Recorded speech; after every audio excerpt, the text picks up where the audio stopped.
بسم الله الرحمن الرحيم. تعرف قفشه؟ اعرفه.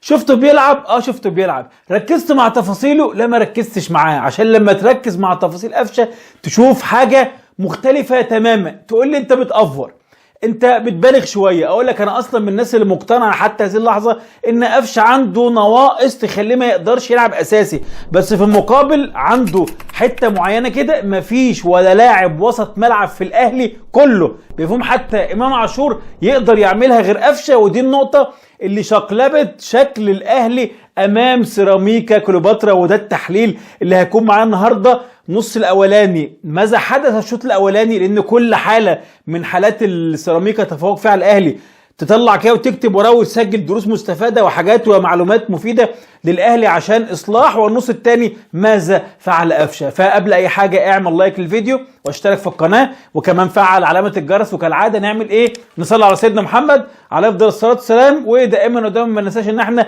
ندعي لاخواتنا، وزي الشطور كده تنزل تعمل لايك الفيديو الاول ثم تطلع عشان نشوف اول حاله وشوف التسلسل معايا وانت طالع كده. الاهلي في حاله دفاعيه، سيراميكا مع الكوره بيحاول يطلع بالهجمه. عندك مروان عطيه وادي امام عاشور وادي كوكا، فهتلاقي وسط الملعب كانه مترحل شمال شويه.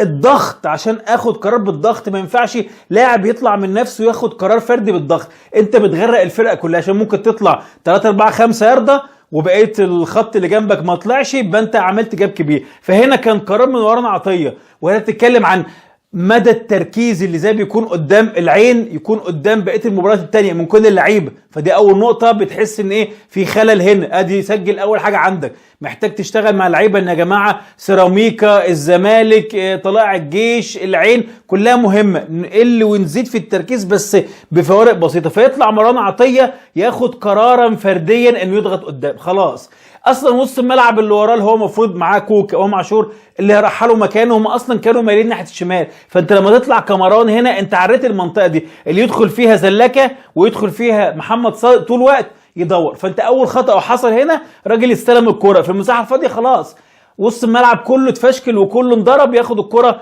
خط الدفاع رحل نفسه لورا. اكرم توفيق لسبب مش معروف ما رحلش نفسه، لو كان واقف هنا كان قفل على محمد صادق، بس وقوفه هنا لقدام عمل جاب بينه وبين يوسف ايمن. فبالتالي اللي حصل استلم الكوره زلاكه في المنطقه دي، كان محمد صادق ثم حطها لزلاكه، زلاكه راس اكرم توفيق واخد ضربه الجزاء. طيب اللقطه اللي بعديها ادي عندك هتلاقي دايما مواقف سيراميكا في وسط الملعب في تفوق نتيجه انا تمركزي كاهلي وانتشاري مش مظبوط، يعني التركيز فيه والوقفه مش افضل حاجه. فتلاقي مثلا كوكا هنا 2 عليه موجودين. طب 2 موجودين دول ما ينفعش الموقف يبقى كده، ما ينفعش الاهلي وهو بيلاعب فرقه كبيره يبقى دايما الملعب معاه كانه مشدود بالعرض او مشدود بالطول. فدايما الفراغات كبيره مع لعيبه طول الوقت بتتحرك بشكل اوفر وزياده. فبالتالي الراجل ده لما يستلم الكوره سهله. حتى وصل بقى في موقف مع كوكا، فشل كوكا يتعامل معاه، وعلى كوكا ان هو يشد اكتر شويه عشان لما نروح لقفشه فيه مفارقه ومقارنه مهمه جدا، فياخد الراجل ده الكره من الطرف اليمين ويروح هنا. سيراميكا طول الوقت حاله حركه، فلما تلعبهم لازم تكون انت لعبتك وانت الكره مش معاك في حاله حركه، والا هو دايما هيتفوق عليك عدديا انه بيقدر يتحرك كتير فيحط نفسه في اي موقف انه عنده عدد زياده. فتلاقي مثلا فخر لقاي هنا هيتحرك، يعني مش هياخد الكره في رجليه، ما حدش بيستلم في رجليه الا في مناطق التحضير، قدام تستلم في مساحه. وهنا كانت المهمه بتاعه يوسف ايمن، وكان اختبار في بدايه المباراه من الاختبارات بالنسبه له المهمه ان هو الراجل ده بيتحرك في ظهر ربيعه. يوسف محمد عمل حاجه غريبه، يوسف ايمن عمل حاجه غريبه جدا.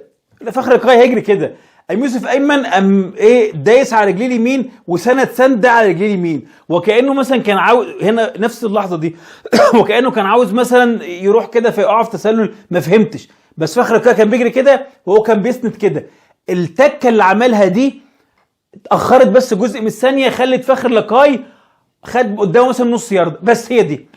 لو كان جرى من الاول كان قفل عليه. هي التكه دي وكانت بالنسبه لي مش مفهومه، وكان من احد الثغرات انت طلعت بيها يوسف ايمن. مش عايز اقول لك لما اتفرجت على ماتش تاني انا صعقت اكتر ما اتفرجت عليه في اللايف. هو ما فيش واحده عملها صح وكلها كانت بكوارث صعب قوي. يعني ياخد الكره فخر لقاي يرجعها في عمق الملعب، كان ممكن تكون هدف. الكره دي مثلا حلو قوي، نطه في الهواء ونازله، نزلت على الارض لبالحج. ركز معنا على المثلث ده، بالحج القندوسي فخر لقاي. شوف المثلث ده، شوف بيلعب ازاي. تنزل الكره بالحج وكره عاليه نازله صعبه، يروضها من اول لمسه يحطها لفخر لقائي، فخر لقائي هينزل يستلم، يكون في نفس اللحظه القندوسي بيفتح عشان يستلم الكوره، في نفس اللحظه بالحج اللي كان في اول لعبه قطع من وراهم كلهم عشان ياخد البينيه. كرة متعبة بتاعت سيراميكا، كرة فعلا متعبة. هنا بقى طريقة اللعب زي بتاعت سيراميكا دي اللي هو مش بس لعب مباشر اللي هو انا ببصي لك وانت بتتحرك، لا انا ممكن ابصي لك وانت بتتحرك وفي واحد تالت كمان هيتحرك، اللي هو احيانا بيسموه الرجل التالت اللي هو بيكون مش متشاف.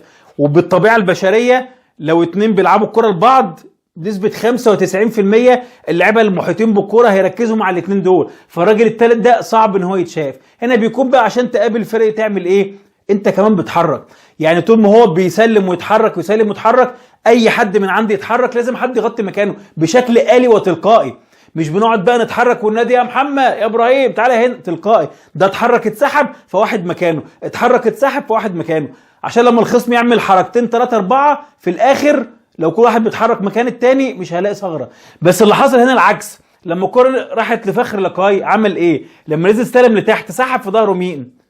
يوسف ايمن، طلعه بره خالص، بس ما لعبهاش مباشره اللي بالحج، هو لعبها للقندوسي، فعيون اللعيبه دي كلها من الاهلي بص على مين؟ بص على القندوسي، في حين الرجل الثالث اللي هو بالحج هو اللي طلع عشان ياخد الكوره بعد كده. ودي فعلا سيراميكا الصراحه بينفذها يعني بشكل في يعني مهاره عاليه قوي بجد في النقطه دي. الحاله دي برضو من الحاجات وان فيها نقطه مرتبطه بيحيى عطيه الله، هجمه للاهلي فراحت الكره عند حسين الشحات ويحيى عطيه الله كان مكمل وبدا كوكا يغطي مكانه. هنا الكره بدا المدافع بتاع سيراميكا يحط حسين الشحات في ظهره وبقى احتماليه ان حسين الشحات ياخدها بقت صعبه، فغالبا هجمه فقدت. فلما فضل مكمل ضغط عليه احمد هاني باك يمين لغايه خط المرمى، شوف لما حسين الشحات حاول يطلع الكوره لقيت يحيى عطيه الله مكمل في ظهره. فلما اتلعبت الكوره بعد كده بقت هجمه لسيراميكا، بقى يحيى عطيه الله خارج التغطيه وصدر ازمه بعد كده. هنا النقطه عشان من اول ماتش جورماهي انا قلت النقطه دي، يحيى عطيه الله عنده حته كده ايه زياده لقدام كده. انت هنا في اللحظه دي لما شفت ان الهجمه دي خلاص شبه ماتت ممكن تقرب تقف هنا بحيث لو الشحات خدها تساعد معاه، بس بحيث يبقى عندك فرصه ان لو سيراميكا خد الهجمه ومرتده تقدر تغطي، وانت شايف ان الهجمه غالبا كانت قطعت. فكان والهجمه مع سيراميكا وانت تروح لغايه توصل للخط هنا انت رحت بعت نفسك بزياده، فدي نقطه محتاجه تتظبط. فلما طلع طبعا كوكا قام رايح مغطي مكانه، فبقى مروان عطيه لوحده، امام عاشور مش هيضغط وما بيعملش النقطه دي، فاتلعبت لراجل بالحج هنا فاضي، اتحطت هنا لليمين. هنا بقى جت برده ثاني نقطه ايه ليوسف ايمن، انت واقف هنا وشايف الراجل ده بيجري ورام ربيع غالبا هتتلعب وراه، وانت لو عملت سكان ثانيه بس يمينك هتلاقي ان وراك فاضي تسمح ان انت تغطي وترحل، فكان لازم يعمل ايه هنا؟ يقوم مرحل خطوه او 2 لورا بس، بحيث لما تتلعب كده طوليه قدام او بينيه يبقى عنده قدره يغطي، بس هو ما استوعبش. فلما اتلعبت الكوره عقبال ما اتلعب وتتحرك هو وصل فين؟ وصل متاخر.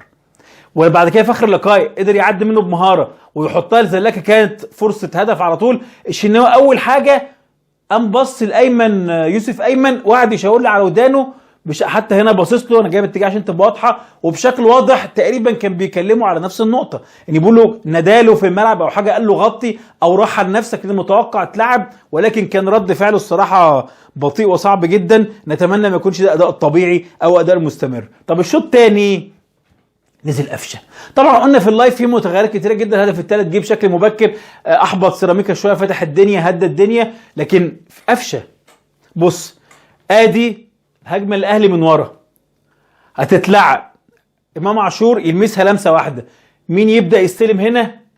قفشه، فياخد الكوره يمشي بيها، فبدا يعمل ايه؟ الربط بقى ويمشي بالكوره ويعمل لينكات بين اللعيبه.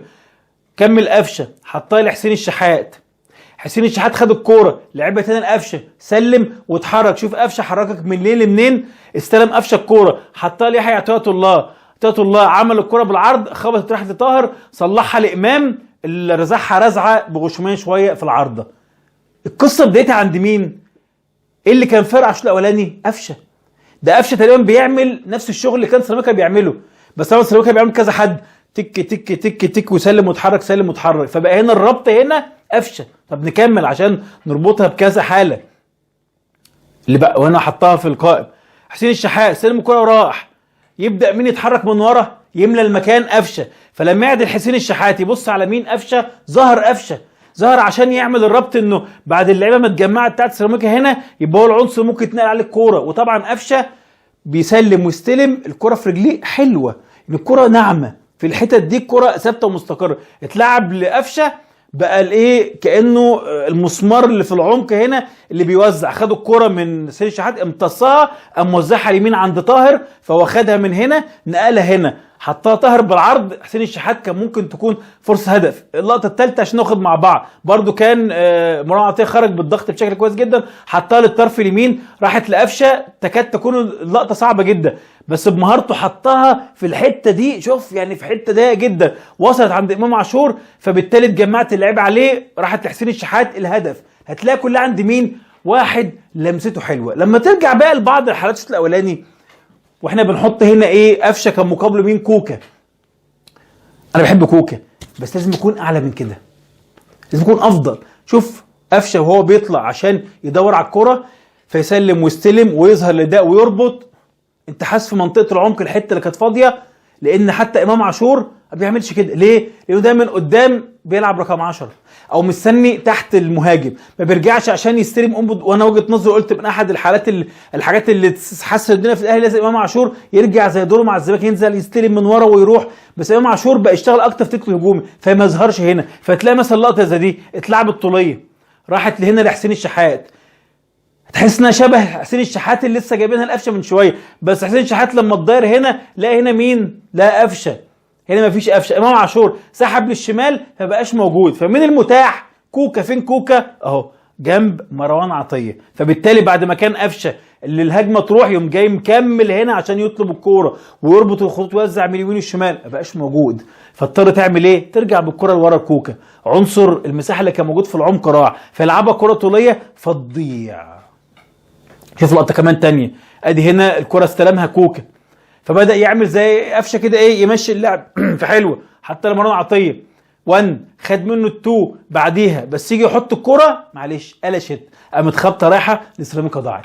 هنا كانت النقطه بقى بتاعت قفشه اللي هو فعلا بص قفشه عنده نواقص فيما يتعلق بالناحيه الدفاعيه، وان لما يعني فريق بيلعب في مساحات كبيره وحاجات كده احيانا بيكون عنده ازمه او ضغط عليه كبير، بس يظل فكره الكره وهي معاه وتوزيعتها ونقلها والربط هو افضل واحد في النقطه دي. وعشان كده قفشه بدوره كويس جدا ومناسب عليه كبديل لما بينزل والاهلي هو ماسك كوره. يعني مثلا قفشه لما يلعب مع مثلا الشوط الاولاني كان ممكن قفشه ما ينفعش، خد بالك اللي هو فكره ايه، ان فريق بيلعب الاهلي في الملعب كله انا بهاجم عليه وهو بيروح يهاجمني، فمخلينا عمال شغال رايح جاي في الملعب كله مطط لي الملعب. قفشه يتوه في المساحات الموجوده هنا وممكن يكون عنده مشاكل وراه. بس لما انزل الشوط الثاني وانا عاوز امسك كوره او عاوز اهاجم، فانا بقيت هدفي واضح ماسك كوره. طول ما الكوره مع الاهلي قفشه كويس جدا، طول ما الكوره مع الخصم قفشه عنده مشاكل كتيره. فبقول لك حتى امام عاشور ما قدرش الدور ده. كوكا هو انسب واحد يعمل حته توازن، بس هو لسه الناحيه بعيده، تاثيره بعيد. وطبعا قفشه فارق، وده النقطه المرتبطه دايما بفكره رقم 8 اللي بيلعب جنب بيلعب جنب امام عاشور. هو مين؟ بن رمضان ولا مين ولا اكرم؟ طبعا اكرم وكوكا تلاقي بعيد خالص، وفي نفس الوقت قفشه بيديكش الاداء. بس هو انا اديك الحته ليه ايه؟ الحته اللي كان محتاجها ويواجه بيها فريق زي سيراميكا، فعملت فرق كبير في قفشه يعني في الحته دي بتاعته قوي، فكان متالق من الحاجات اللي فارقه بشكل كبير جدا جدا. كده خلصنا التحليل. وفي الاخر السؤال بالنسبه لك، هل وسط الملعب في الاهلي محتاج اعاده صياغه؟ يعني مثلا لو قلت لك قفشه وامام ممكن تختار واحد منهم يلعب، اجابتك برضو هتكون ايه؟ اعمل لايك للفيديو واشترك في القناه، وقبل اي حاجه خلينا دايما في الشبكه.